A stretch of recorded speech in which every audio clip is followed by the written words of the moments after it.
Alrighty, in today's lesson, we're going to be talking about 9.4. So lesson, not my bad, lesson 9.5, which is trigonometric form of complex numbers. So trig form of complex numbers. So in this lesson, there's a lot of different equations so that you can rewrite complex numbers in trig form or vice versa. Okay, be able to go both ways. A couple of terminology, you will see the word magnitude. Know that magnitude is the same thing as a modulus and the same thing as an absolute value of z. So all three of these notations mean the same thing. And to find it, the absolute value of z is not like the absolute value that we know of, the distance from zero, but a notation purpose to find the magnitude, which is the distance of a complex number, which will be the square root of a squared plus b squared. Right. Then a complex number, as a reminder, is written as a plus bi. Right? And our goal is to put it in trig form. So the trig form is the magnitude of z times the cosine theta plus I sine theta. And a couple things on this. Again, magnitude is this, but theta is found by doing the tan inverse of b divided by a. Right? They do have something that actually makes it a little bit easier to write. They have a Euler's, I think I'm saying that right, Euler's formula that represents the same thing, and it seems that the homework actually takes this answer as well. So you can actually rewrite it with the magnitude of z times e raised to the I theta. So all three of these forms are appropriate, and then this would be another form of trig. All right. Another thing also, this theta here can also be called the argument of z. So you might see it as ARGZ, and this just simply means theta. What other notation? All right, so then after that, we just have a bunch of formulas. So we have the product of complex numbers.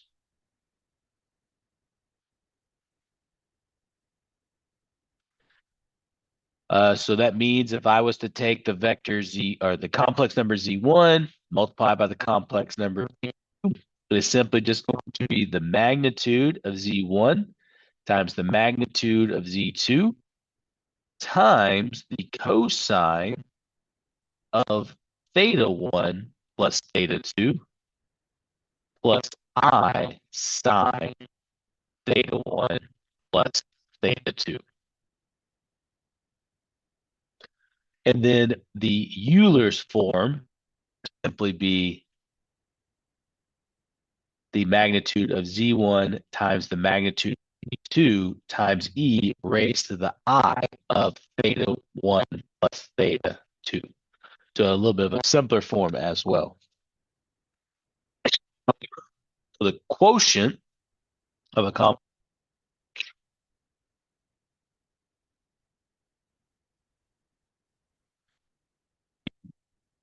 meaning if I was to do the complex number of z1 divided by the complex number of z2, this would simply just be the complex number, the magnitude of z1 over the magnitude of z2 times cosine of theta 1 minus theta 2 plus I sine of theta 1 minus theta 2. which again can be rewritten using Euler's formula as the magnitude of Z1 divided by the magnitude of Z2 times E raised to the I times theta 1 minus theta 2. I also have a powers formula. So if I was to ask you to find the complex number raised to the 15th power, right? We don't have the formula over and over and over again. We can simply just take the magnitude of Z raised to the n times cosine of n times theta plus I sine n times theta. Or using Euler's formula, you can do the magnitude of Z times raised to the n times E raised to the I times n theta. And then we have what we call define roots, right? This sound looks complicated, but can be pretty straightforward once you get the idea behind it. So if I wanted to know what the root of these are, define all the roots, we'll call them WK. I'm going to take the magnitude of the complex number Z, and I'm going to take the root term of that. So that's 1 over n. So if I want to square root, I would do 1/2. If I want to do cube root, I would raise it 1/3. Once I have the magnitude, I would then multiply it to cosine. And what I would do now is I would take my theta and I'm going to add 2k pi to it. So I mean, I'm going to keep adding circles to it, but then dividing by whatever the root is. So if it was a square root, I would divide by 2. If I would had a cube root, I would divide the result by 3 until I got all the answers between 0 and 2 pi. And we'll do a few of those examples. And then, of course, plus I sine of the entire thing again.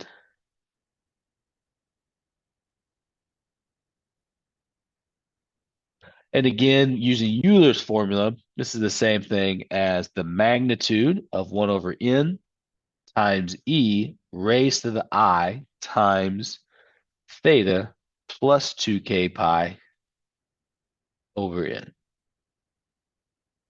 All right. So with all that said, let's do some examples. Let's look at example 1. It says 3 plus 5i. You are asked to graph and determine the magnitude of a complex number. So here we go. So I'm going to graph it first. So this is called a plus bi, where the a represents the real and the b represents the imaginary. So when you're looking at an xy plane, this is actually the real axis, and this is the imaginary axis. So my A term would be here and my B term would be here. So if I wanted to write this as a coordinate, I would say this is just 3 comma 5. So that'd be 1, 2, 3, 1, 2, 3, 4, 5. And there's my point. Now, the next part it asks for you is to find the distance, the magnitude. So that's basically the distance from 0. So it wants to find out what this guy is. And then to do that, we would just do the square root of a squared plus b squared. So in this case, that'd be the square root of 3 squared plus 5 squared. So that'd be square root of 9 plus 25, which in this case would be square root of 34. Simplify if you can, but this breaks down into 2 and 17. So this would be your answer here. And then you would stop there. So those are the only 2 things you have to do. Let's do another one to make sure you fully understand it. So I will do number 2. This time I'm given -1 plus 3i. Let's represent this as a coordinate. So this would be -1, comma 3. I'm going to go 1 back and then 1, 2, 3 up. So there's my graph. And again, I want to find out what this distance is. So that's going to be the square root of -1 squared plus 3 squared, which gives me 1 plus 9, which gives me the square root of 10. Again, simplify if you can. All right, so hopefully that was pretty straightforward. Let's get into more complicated questions. So let's look at number 30. 30 says cosine of pi thirds plus I sine of pi thirds. It says write each of the following complex numbers in standard form. So this again right now is trig. Standard would be the a plus bi. So to do that, you just have to express what cosine and sine are. So using my unit circle, pi thirds is about right here. And that would be 1/2 comma square root 3 over 2. So then I plug it in. So basically this becomes 1/2 plus square root of 3 over 2 I. And then that would be your standard form. It's super good. Again, I like it like this. You also might see another version as well. They might have it like I square root of 3 over 2 means the same thing. I would accept this, but just in case the computer doesn't, maybe rewrite it like this so the I is on top. All right, so then that's that. So let's look at some more complicated questions. Let's look at number 43. So 43 is -1 plus 3i times the square root of 3 plus I. And it says perform the following operations and then show the answer in both trig form and standard form.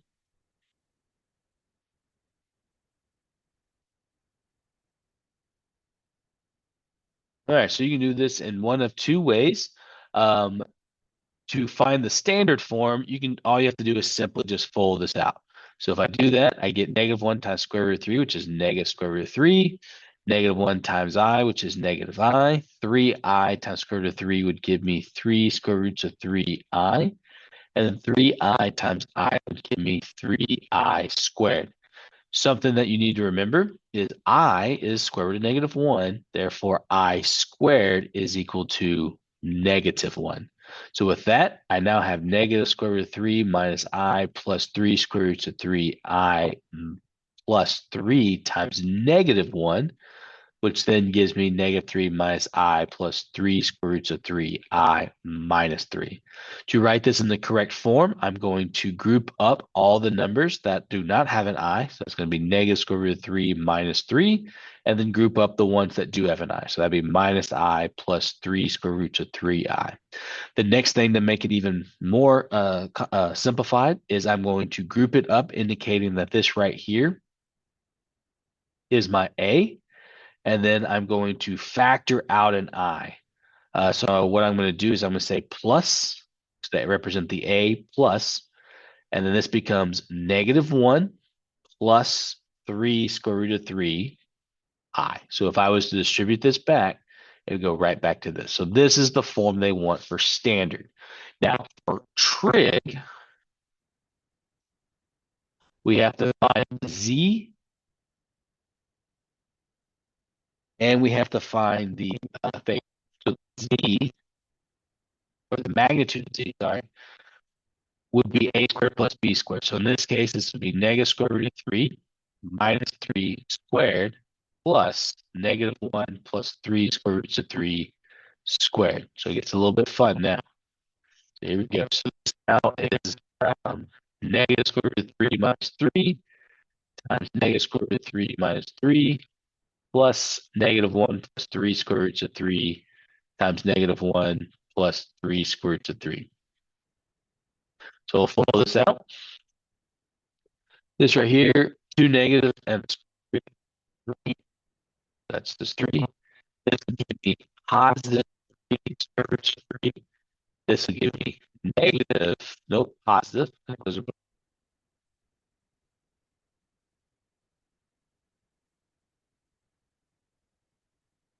is going to be positive 3 square roots of 3. And that's the last one going to be positive 9. Do the same thing over here. This is going to be plus 1. Negative 3 square roots of 3. Negative 3 square roots of 3. Positive 9 times 3, because that's what the square root of 3 would end up being. I see that this and this will cancel with this and this. Now I have 3 plus 9 plus 1 plus 27. and I'll work this out. That's going to be a 12, 13, 40. And then simplify this, so that'd be 4 and 10. 4 is a perfect square, so this is the same thing as saying 4 times 10. And the square root of 4 is 2, and then square root of 10 is not. So there's the first part of the answer. Find theta. Now, I don't know these answers, so I'm simply just going to type this in the calculus. This would be tan inverse of b over a. So this would be -1 plus 3 square roots of 3 over negative square root of 3 minus 3. All right, so again, you would do tan inverse, control divide, and then type these in. So this is what we would get. We go plug it in real quick. So again, trig button, tan inverse, control divide, -1 plus 3 square root of 3 over negative square root of 3 minus 3. And then make sure, and I almost did this again, make sure it's in radian. So if you end up doing that and you got -41, not realistic. So you make sure you put it in radian form and you get the negative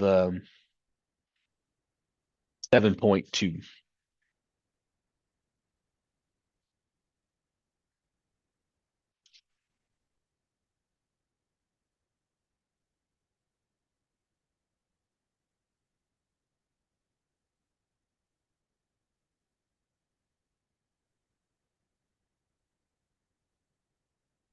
Gotcha.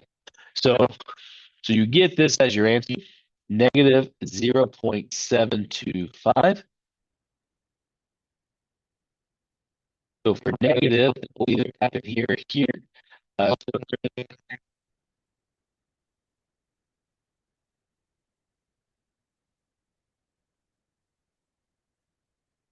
the tan happens in these two quadrants here. Since it's negative, it'll be more right here. But since I need the answer be between 0 and 2 pi, I get the same answer right here as well. So what I'll do is I'll just add my pi to this. So to get an answer between 0 and 2 pi, I'll add pi to my result. So that's what I'm going to do now. So in my calculator, I take that answer only when a tangent ends up being negative, and I'll add that to pi. And when I do, I get 2.4165. So my alternative answer that's between 0 and 2 pi would be 2.42. So you're not wrong with this answer. Since the data has to be between 0 and 2 pi. So that since this answer happens twice here and here, if it's a negative, you just have to add pi. If you end up with a positive, you're good to go. Don't have to do nothing with it. So your trig form would now be 2 square roots of 10 times cosine of 2.42 plus I sine of 2.42. All right, so again, this is how you would do it to find the standard. This is how you need to do it to find a trig. And again, it's only that complicated because nothing to combine. A lot of times when we do this math, things can combine and we wouldn't have so much going on. But it's always good to give you the worst questions on these lectures so that you're very prepared.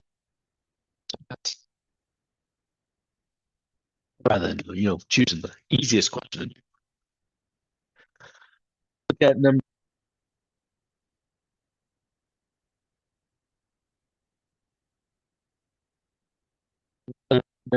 44. Number 44 says 2i 4 plus 5i. Same concept. To find the standard form, I'm going to distribute. This time a little bit easier than foiling. So this gives me 8i plus 10i squared. Remember, I squared is the same thing as -1. This now produces -10. It has to be in the form of a plus bi. So I must write the non-I term first plus the imaginary per second. So there is your correct standard form. Now to make this into trig form, so again, this is standard. To do the trig form of this, it is going to be the magnitude of this guy So that'd be square root. This is your a and your b. So this time it'll be negative 10 squared plus a squared. This is typically what you deal with. This gives you 100 plus 64. So you get 164. Let's see. Does 4 go into that? So 164 divided by 4. 164 divided by 4, it does 41 times, and 41 is prime. So this right here does break down into 4 and 41. So that means that this is the same thing as 4 times 41. So the square root of 4 is 2. Square root of 41, well, it's prime. So therefore, we leave it like that. There is your magnitude. Now we can go find our theta by doing tan inverse of b over a. So this was be 8 over negative 10. This is not one of our typical ones, so we need to go plug it into the calculator. So I do control trig, control trig. Hold on. Control trig. Why are you not doing it? You're doing it like after the fact.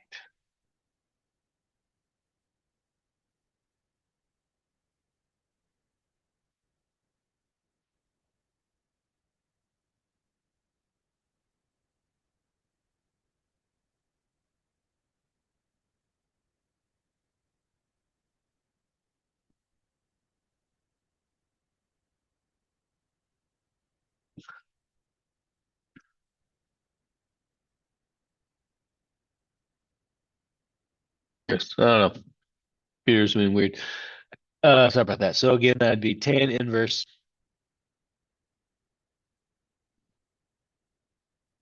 of 8 divided by negative 10. And I get this negative 0.67. And again, it's located here. I need this answer here. So I'm just going to add a pi to that. So therefore, I get, when I do that,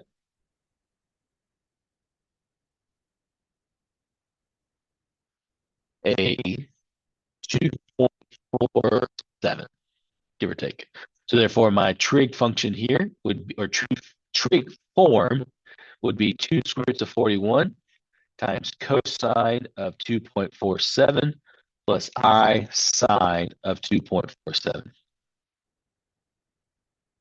So now let's look at 49. So there's your trig form, by the way. So number 49, you are presented with negative I over 1 plus I. So to work this out in standard form,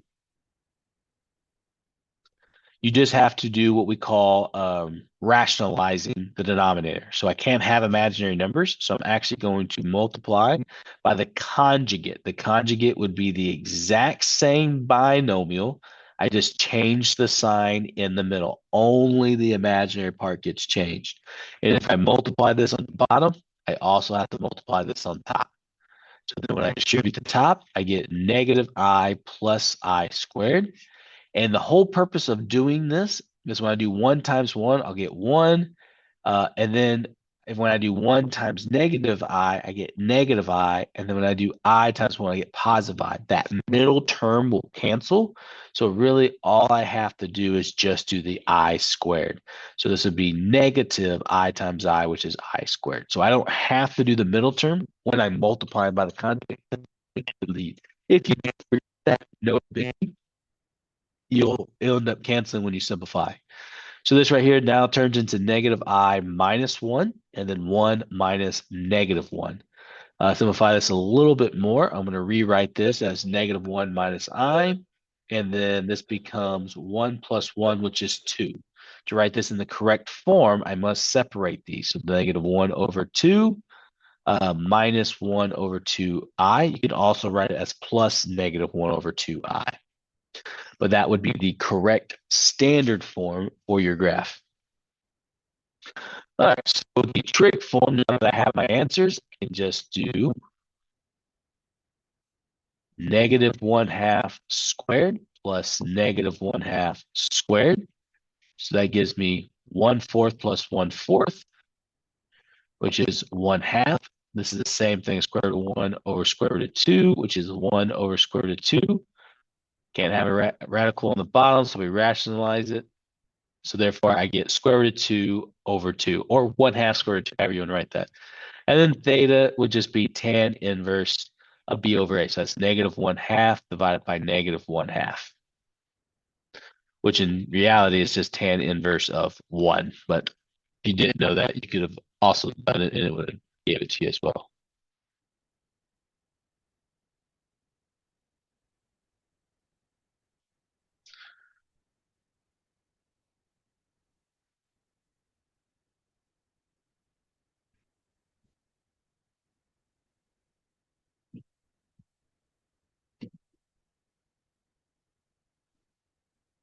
And on this one, you actually get a 0.7859. However, on this one here, that only happens in one location. Tangent one actually happens in two locations. Tangent of one happens at pi fourths and 3 pi fourths.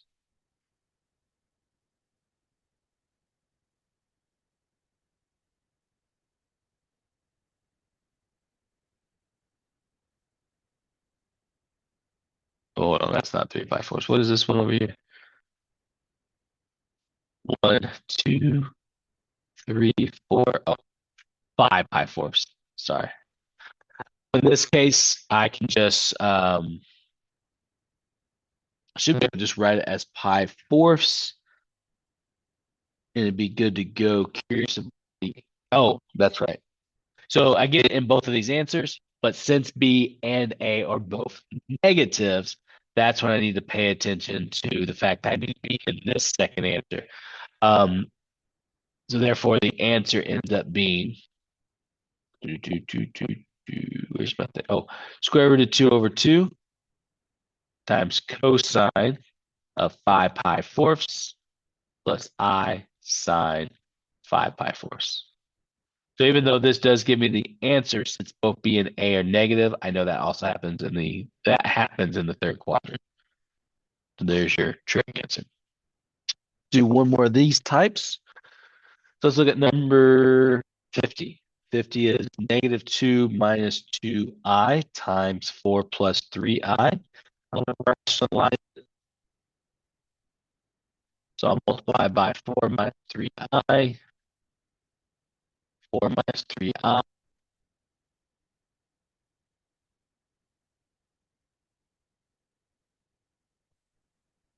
Then I'm going to FOIL the top, and then I know what's going to happen at the bottom. So this will give me negative 8 plus 6i minus 8i plus 6i squared.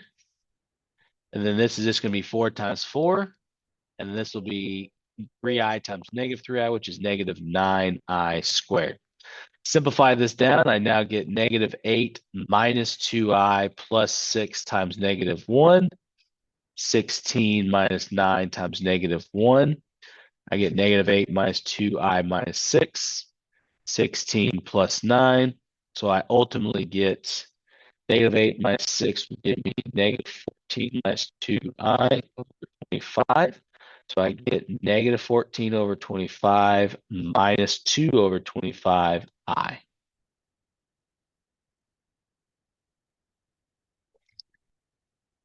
I think on the homework, they would accept this as a decimal as well. All right.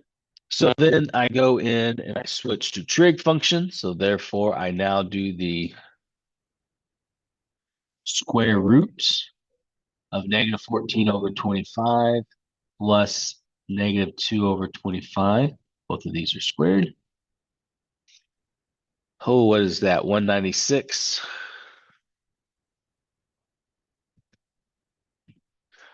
So that'd be 196 over 625 plus 4 over 625. So when I do that, that now gives me 200 over 625. And I believe they're going to take the decimal on this. They did not. All right, that's fine. We'll have the square root of 200 over the square root of 625.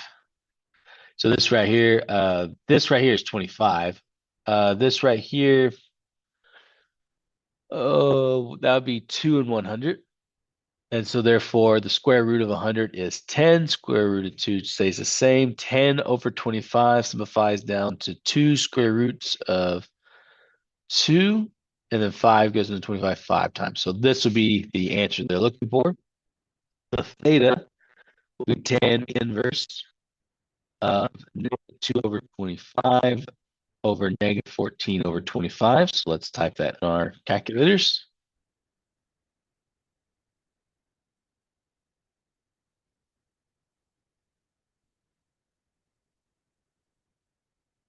I got to multiply twice within it. So it's going to be negative 2 over 25,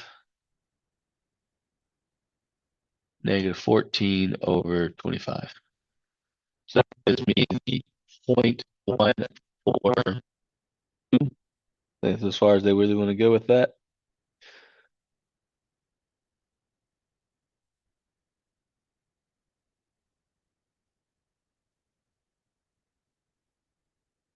And again, we do get a positive answer, but just like the last one, both numbers are negative, so it does fall in this quadrant. So even though I get this answer, I need this answer. So I'll add pi to that. So when I do that, I'll get plus pi, which will then give me the 3.28. So now my final answer would be 2 square root of 2 over 5 times cosine of 3.28 plus I sine of 3.28. And there you go. All right, let's move on to a different type of question now. Let's look at number 55. 55 says plot both complex numbers and on the same graph, plot their product. So I'm going to go ahead and find their product to begin with. So 2 minus 5i, and then square root of 2 plus 2i. So when I fold this out, this gives me 2 square roots of 2, 4i, negative 5 square roots of 2i, minus 10i squared. This right here is going to turn into a plus 10. Hopefully you see that now. So this now becomes 2 square roots of 2 plus 10. Go ahead and factor this part out. So it's going to be plus 4. And we're going to write this in the correct form. Minus 5 square roots of 2i. So there you go. So that would be your answer. So this is plot their products. So, but they want it in trig form. Of course they do. Or they want it in standard form too? No, no, we do not have a show. I was going to say, please don't make us. All right, so therefore, here's my answers. So all you got to do now is actually just add these. You do your best. This right here is 2 comma negative 5. So 1, 2, 1, 2, 3, 4, 5. Here's your first point. We'll call it A. And this is your second point. So let's do the square root of 2 comma. If you don't know the square root of 2, it's like 1 point something. So let's find out the exact answer. 1.4. So here's 1.4 about right here. And then 2 will be about right there. We'll call this B. The product will be this. If you don't know this, which I couldn't tell you. So that'd be 2 plus 10.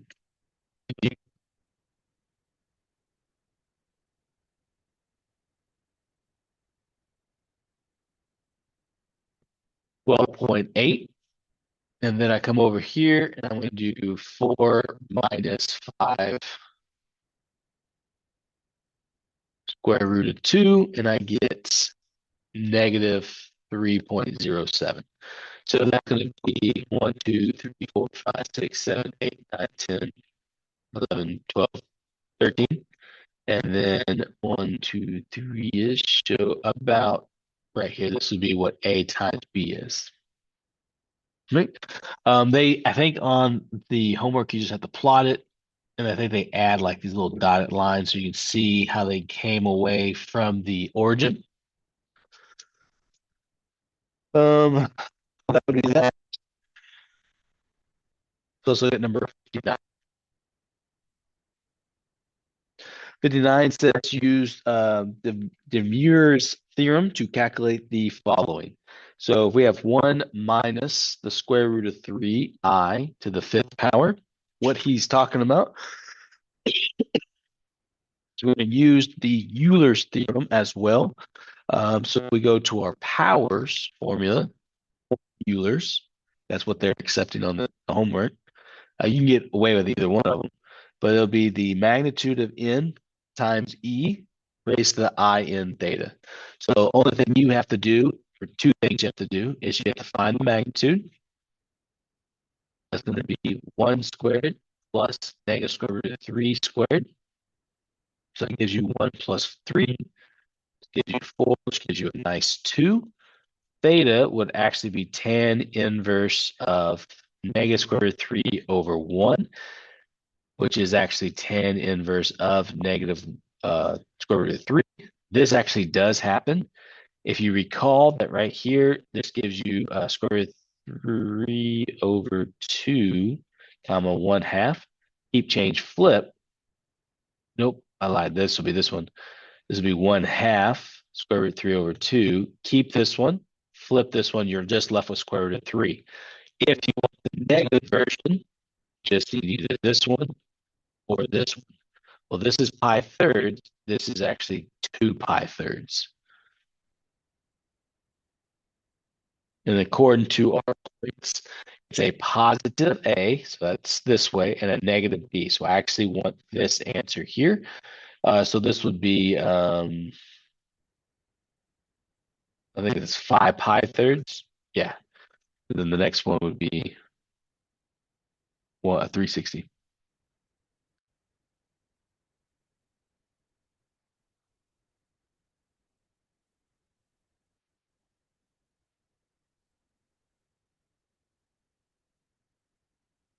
Right? So now that you have your answers here, 5 thirds, we just plug it in.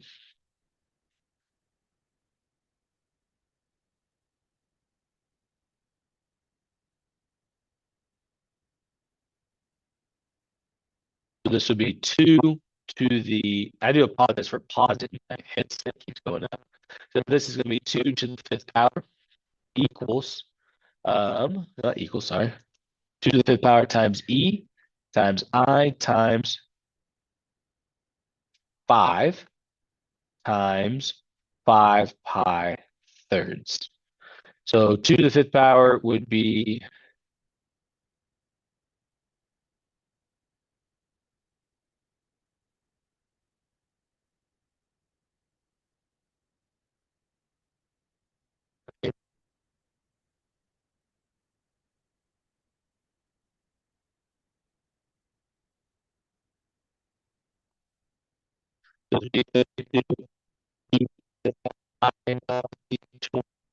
pi over 3.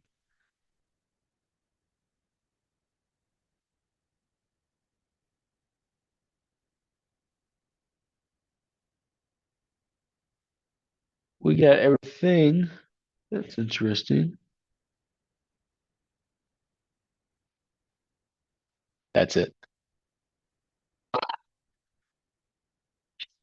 Ah, so 25 pi over 3 is correct, but you have to keep your answer between 0 and 2 pi. So 3 goes into 25 8 times, I believe, which would be 24. So it goes into it 8 times. That means I have to do,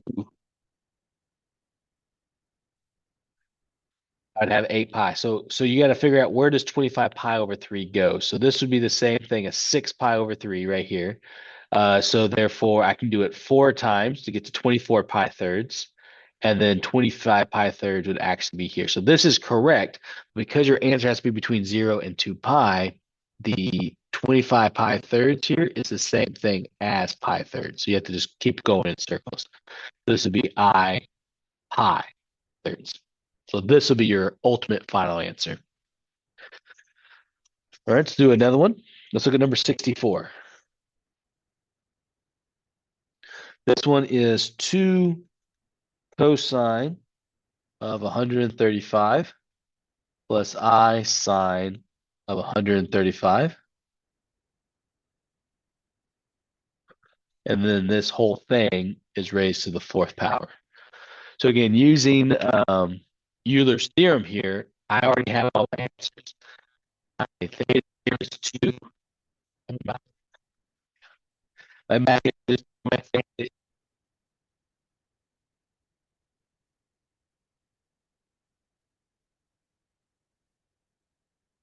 135 happens right here at 45 degrees past 90. So this is pi force, 2 pi force, 3 pi force.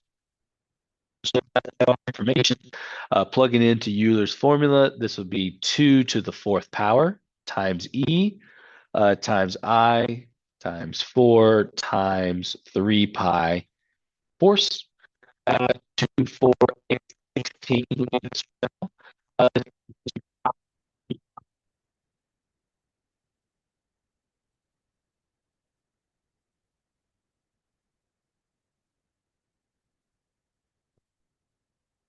3 pi, just 16 e raised to I. Again, keep your answer between 0 and 2 pi. Alternatively, they did actually keep it in degrees. I would accept this as an answer. I'm pretty sure they would too. But you could also write it as this as well to represent the same concept. All right, so let's look at a couple more, and I think we are good to go on all the examples you saw. So let's look at number 71. Let's talk about those roots I had mentioned at the beginning of this lecture. You're asked to find the square roots of 4 cosine of 120 plus I sine of 120. So to do this, you need the magnitude and you need the theta. So the magnitude is 4, and then theta is 120. So it happens right here. So that's 60, 120. So that's going to be 2 pi thirds. With that, using the roots theorem, you end up with 2 answers. So if you end up with square, 2 answers. You get answers. But to find these, I'm going to find the magnitude of 4 raised to the 1/2, meaning I'm going to take the square root of 4. Put the absolute place around it. So this would be coming from the formula from the beginning of the roots complex number. That would be 4 raised to the 1/2 times E raised to the I. And again, I'm using the Euler's formula because again, that's what the textbook is, textbook, sorry, your homework is using as well. So this again would be theta. So in this case, that would be, again, because they started with degrees, they're keeping it in degrees. So I'm going to keep it at 120 degrees, make life a little bit easier for us. But instead of 2k pi, it would be 2k 180 divided by 2. All right, so to find all of my answers, square root of 4 is 2, e, I. 120, you would start off by plugging in 0. So 120 divided by 2 is 60 degrees. Then 2ei, plug in now 1, so that becomes 2 times 180, which is 360.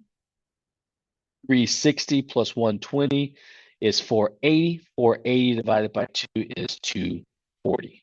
So there are your 2 answers. All right. And then, like I said, if it was asking for cube roots, you just do this until you find the answer, or 3 answers. All right, last one, number 77. This is saying z squared plus 25i equals 0. So to do this, you have to figure out what z squared is asking. So it's asking to find z squared of negative 5i. So then what we can do after that is using right here to find z, looking for the square root of this, looking for the square root of negative 5i. So that means I'm looking for two answers. So the things I need is the magnitude. So this is actually your complex number, negative 25i. So that would just be 0 squared, because there's no a, plus negative 25 squared, which gives you 0 plus 625, which is the square root of 625, which is just 25. Theta would be tan inverse of negative 0.5 over 0, which is actually undefined, only happens twice. It happens here and it happens here. So you gotta look at your number. Since you have a negative b, it's gonna happen here. So that would mean my theta would then be equal to, what's that, pi halves, 2 pi halves, 3 pi halves.